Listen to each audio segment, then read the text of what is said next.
नमस्कार दोस्तों, आपके साथ हूं रहमान सैफी और आप देख रहे हैं साया न्यूज़। पहुंचा हूं सचिन वाल्मीकि साहब के पास। मुद्दा आपने पढ़ लिया है, वैक्सीन को लेकर है। जो कर्मचारी पर वैक्सीन लगाने का ट्रायल शुरू होने ही वाला है, उसको लेकर मैंने ऊटवाल जी से बात की, शशिबाला मैडम से भी बात की, दिल्ली प्रदेश सफाई मजदूर यूनियन की पूरी टीम से बात की। तो अभी मैं सचिन भाई की टीम के पास पहुँचा हूँ। आप देख सकते हैं मेरे फ्रेम पर, गिनती नहीं कर पाएंगे आज आप, क्योंकि वैक्सीन का जो ट्रायल कर्मचारी पर हो रहा है वो सरासर अन्याय है कर्मचारी के साथ। वो मुद्दा है आज। सचिन भाई, वैक्सीन का निरीक्षण अभी किसी के पास नहीं है, उससे क्या परिणाम निकलने वाले वो किसी के पास नहीं है, लेकिन सफाई कर्मचारी का नाम प्रशासनिक, राजनीतिक बार बार लिया जा रहा है कि सफाई कर्मचारी पे सबसे पहले उसका निरीक्षण होगा। क्या अपनी बात पहुंचाना चाहेंगे प्रशासन तक? सैफी साहब, पहले तो मैं आपके चैनल का धन्यवाद करना चाहता हूं, आपका धन्यवाद करना चाहता हूं कि आप समय रहते सफाई कर्मचारियों के हित में दिखाने वाली अपनी सारी न्यूज़ दिखाते हैं। आपका बहुत बहुत धन्यवाद। सैफी साहब, दिल्ली सरकार, केंद्र सरकार या निगम में बैठी हुई कोई भी सरकार या निगम प्रशासन ये इस प्रकार की कोई मुहिम चलाते हैं कि भी सफाई कर्मचारियों को वैक्सीन लगाई जाए, वो इंजेक्शन दिया जाए। अगर इन लोगों ने अपने ऊपर उसको आजमा लिया है, अपने लगवा लिया है और उसके अच्छे और बुरे जो भी परिणाम आए हैं तो हम लगवाने के लिए तैयार हैं। अन्यथा अगर कर्मचारी को परिणाम तो आया ही नहीं अभी तक, मैं वही तो बता रहा हूँ, अन्यथा अगर इन्होंने सफाई कर्मचारी को टारगेट बनाया और वो इंजेक्शन लगा तो वो सबसे पहले सारे विधायकों को लगना चाहिए, एमपीओ को लगना चाहिए, निगम पार्षदों को लगना चाहिए और समस्त जितने भी निगम में, तीनों निगम के अंदर जितने भी अधिकारी हैं उन सबको लगना चाहिए। हम ये भी तो देखना चाहते हैं कि अगर ये परिणाम अच्छे आ रहे हैं और ये लोग ठीक हैं, स्वस्थ हैं, तो हम लगवा लेंगे। दिल्ली सरकार के स्वास्थ्य मंत्री सत्येंद्र जैन ने एक बयान दिया जो मीडिया में जारी है।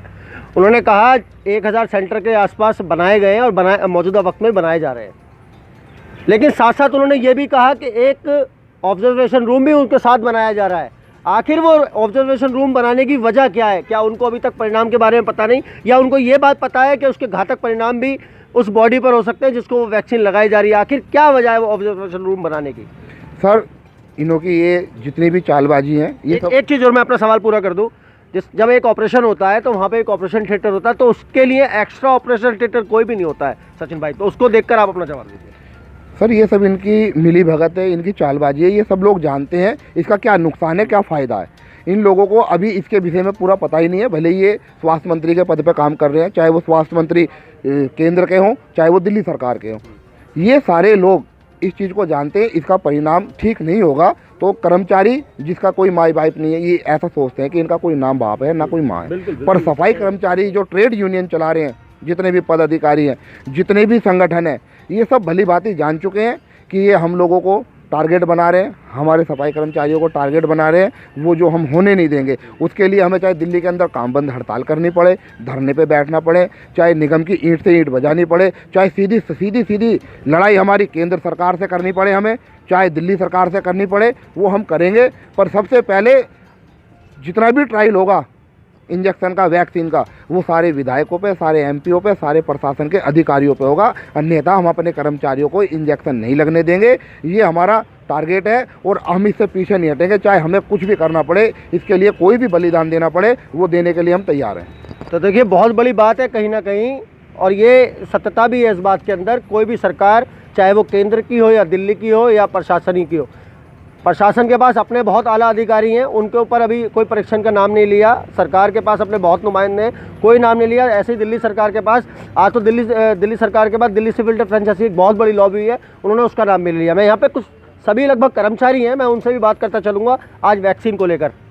पहले मैं आपसे जानना शुरू करूँगा कि वैक्सीन को लेकर कर्मचारी कहीं ना कहीं तो भयभीत है। आप किस तरह की अपनी विचारधारा रखते हैं वैक्सीन के मामले में? रहमान सैफी जी, पहले तो सर्वप्रथम तो मैं आपके चैनल का धन्यवाद करता हूं, जो समय समय पर आप निगम कर्मचारियों की मांगों को सभी राजनेताओं के, अधिकारियों की संज्ञान में लाते हो। जैसा कि सचिन भाई ने कहा अभी, मेरा तो सीधा एक ही आंसर है। अगर सपोज करो किसी चीज़ का साइड इफ़ेक्ट निगम कर्मचारी को हो गया, उसका जिम्मेदार कौन होगा? मेरा तो यही मत है कि सबसे पहले जो ट्रायल होना चाहिए, जो भी राजनेता है या निगम अधिकारी हैं, उन पर ट्रायल होना चाहिए। उनको ट्रायल अगर अच्छा आता है, रिस्पांस अच्छा आता है, तो निगम कर्मचारी पे करना चाहिए। क्योंकि जैसे सचिन भाई जी ने कहा, निगम कर्मचारी का कोई भी माई बाप नहीं है। अगर कोई साइड इफेक्ट हो गया, फिर मैं दोबारा रिपीट करता हूँ, उसका जिम्मेदार कौन होगा? धन्यवाद साथियों। मैं और भी कर्मचारी उनके पास चलूँगा। मैं आपसे भी ये बात जानना चाहता हूँ, आप भी एक कर्मचारी हैं, किस तरह का असर देखते हैं आप? उसके परिणाम का सच बात है, इन्होंने बिल्कुल सही कहा कि उसका जिम्मेदार कौन होगा? कौन होगा जिम्मेदार? उसका जो जिम्मेदार है वो सीधा सीधा सरकार होगी। अगर किसी को भी कोई भी रिएक्शन होता है, इन्फेक्शन होता है और उसकी जान की जो ना हानि होती है या परेशानी होती है, तो सीधा सीधा ये सरकार जो है उसी का वो एक्शन होगा और उसी पर ये सारा ब्लेम लगेगा। क्योंकि मैं भी यही कहना चाहूँगा सचिन भाई जी के साथ साथ, क्योंकि सफाई कर्मचारी ही क्यों, सर्वप्रथम सफाई कर्मचारी ही क्यों? भाई सफाई कर्मचारी देखिए, हमारे यहाँ पर सबसे ज़्यादा कोरोना के लिए जो ना डॉक्टर से लड़े हैं। आप डॉक्टर्स को पहले लो लाइन में, या जितने भी एमपी हैं, डॉक्टर ने मना कर दिया, काम नहीं लगवाएंगे। डॉक्टरों ने मना कर दिया है, तो फिर सफाई कर्मचारी को क्यों टारगेट बनाया जा रहा है? क्या सफाई कर्मचारी की जान इतनी सस्ती है कि सबसे पहले उसको मार दिया जाए? बिल्कुल, आप ये बात बिल्कुल दुरुस्त है और आरबी टवाल जी ने भी इस बात को कहा था, मुझे बिल्कुल याद है वो बात अच्छे से, कि कोरोना काल के अंदर सिर्फ एक ऐसा सफाई कर्मचारी एक ऐसा पद है जिसने पूरे देश में हर दिन काम किया है, कोई लॉकडाउन में नहीं। अपने चालान कटवा कर रास्ते में अपने चालान कटवा कर भी वो अपनी ड्यूटी पर पहुंचा है और पूरी ड्यूटी को अंजाम में दिया है। विकास से पूछूंगा एक बार, विकास भी एक कर्मचारी हैं। विकास, मैं आपसे भी ये बात जानना चाहता हूँ, वैक्सीन को लेकर क्या सोचते हो? सैफी साहब, सबसे पहले तो मैं आपके चैनल का धन्यवाद करना चाहूँगा कि समय पर आप कर्मचारी की हर मुसीबत को प्रशासन से रूबरू कराते रहते हैं। सैफी साहब, मैं कहना चाहूँगा, क्या कर्मचारी इनके लिए एक ट्रायल मशीन है? मैं अपने माध्यम से कहना चाहता हूँ कि we are not a trial machine. अगर ट्रायल ही करना है तो अपने पहले प्रशासन पे करिए ना, अपने अधिकारियों पे करिए।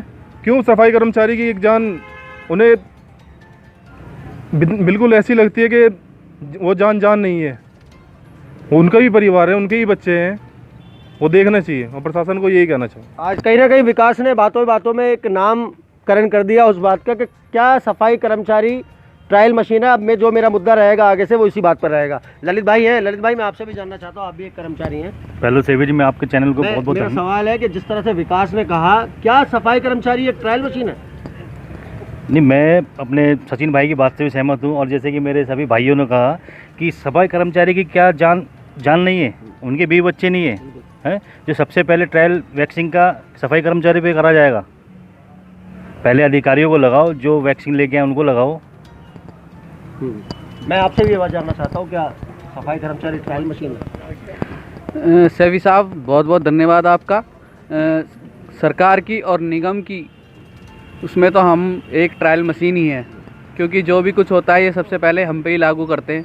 अगर इनको देना ही है तो सबसे पहले हमारे वो 1 करोड़ रुपए दें, जिसमें कोरोना के से लोग जो मरे थे, पहले वो करोड़ रुपए दें। वो 40 लाख रुपए दें जो मोदी जी ने घोषणा की थी निगम की कि कोरोना से किसी की मौत होती है। 10 लाख रुपए दें जो निगम ने हमारा इंश्योरेंस किया था, वो तो हमें दिए नहीं जा रहे। सबसे पहले ट्रायल हम पे हो रहा है, तो इनकी नज़र में तो एक हम ट्रायल मशीन ही है। तो कहीं ना कहीं क्या ये मुद्दा बहुत ऊपर तक जाएगा और सबसे मैं इस पर बात करने वाला हूँ, क्या सफाई कर्मचारी एक ट्रायल मशीन के रूप में निगम प्रशासन उसको देखता है? उसके हक के उसको निगम प्रशासन ने जो इंश्योरेंस के तौर पर 10 लाख की एक घोषणा की थी वो पूरा नहीं हुआ, दिल्ली सरकार ने 50 लाख की थी वो पूरा नहीं हुआ, और दिल्ली सरकार ने जो 1 करोड़ की थी वो पूरा नहीं हुआ, और केंद्र सरकार ने जो 50 लाख की थी वो भी कहीं ना कहीं अभी तक पूरा नहीं हुआ। तो कहीं ना कहीं ये बात निकल कर आ रही है कि सफाई कर्मचारी को शायद प्रशासन, केंद्र और दिल्ली सरकार ट्रायल मशीन ही समझते हैं। तो दोस्तों, अगले मुद्दे पर इसी बात को आगे बढ़ाते हुए, क्या सफाई कर्मचारी एक ट्रायल मशीन है? आपसे दोबारा मुलाकात होगी। जय हिंद, जय भारत, जय संविधान।